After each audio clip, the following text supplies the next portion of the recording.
আজকের ব্লগটা ট্রেন থেকেই শুরু করলাম ভিউয়ার্স। আজকে সার্ভেতে গিয়ে কি কি করেছি না করেছি সেটাই তোমাদের সাথে শেয়ার করছি, তো ভিডিওটা তোমরা প্রথম থেকে দেখতে থাকো। আজ সার্ভে করতে চলে গিয়েছিলাম মানকড়ে, কিন্তু গত কয়েকদিন ধরে যেই পরিমাণে বৃষ্টি হচ্ছে আমার তো মনে হচ্ছে এই বৃষ্টি আর থামবেই না। তোমরা কি বলো? যাই হোক, রোদ বৃষ্টি যেটাই হোক না কেন আমাদেরকে তো কাজ করে খেতেই হবে, তাই না? কাজ না করলে খাবো। যেহেতু আমরা সার্ভের কাজ করছি তাই আমাদের খাবারের কোনো ঠিক থাকে না, তাও দুপুরের খাবারের জন্য মুড়ি আর চপ নিয়ে নিলাম। আর আজ যে গ্রামে সার্ভে করতে গিয়েছিলাম সেই গ্রামের নামই নাকি কেউ ঠিক মতন শোনেনি, তাই ওই গ্রামের যে মেম্বার আছে তাকে ফোন করে বললাম যে কি করে যাব, তো সে বলে দিচ্ছিল যে কিভাবে তাদের গ্রামে যেতে হবে। তার কথা শুনে দেখো আমরাও বেরিয়ে পড়লাম টোটো নিয়ে একদম বাবুডাঙ্গায়। যেহেতু আমরা এই গ্রামে নতুন তাই ওখানকার যে মেম্বার আছে তিনি তাদের গ্রামের একজন লোককে পাঠিয়ে দেয় যাতে আমাদের সার্ভে করতে সুবিধা হয়। গত কয়েকদিন ধরে যেই পরিমাণে বৃষ্টি হচ্ছে কাদা তো হবেই, তাই দেখো এখানেও অনেক কাদা। আর আমি আজকে ঘরের জুতো পরেই চলে এসেছি, জানি এই কাদার মধ্যে যদি ভালো জুতো পরে আসি তাহলে জুতো তো খারাপ হবেই। আর যেহেতু গ্রামগা এলাকা,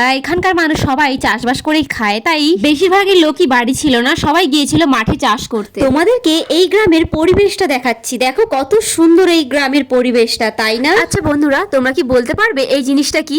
এই জিনিসটা কিন্তু চোখের জন্য অনেক উপকারী, যদি তোমরা জেনে থাকো অবশ্যই কমেন্ট করে জানিও। আর তোমাদেরকে তো বললাম গ্রামের বেশিরভাগই মানুষ সবাই মাঠে চলে গিয়েছিল ধান লাগাতে, তাই আমিও ওদের সাথে ধান লাগানোর জন্য নেমে পড়লাম একদম জমিতে। আর সত্যি কথা বলতে আমার তো খুবই ভালো লাগছিল, লাইফে নতুন নতুন কিছু কাজ করলে কার না ভালো লাগে, তাই না? জানি না আজকের ব্লগটা তোমাদের ভালো লাগবে কিনা, কিন্তু আমার অনেক ভালো লেগেছে। যদি তোমাদের ভালো লাগে ব্লগটা তাহলে একটা করে লাইক করো, কমেন্ট করো আর শেয়ার করতে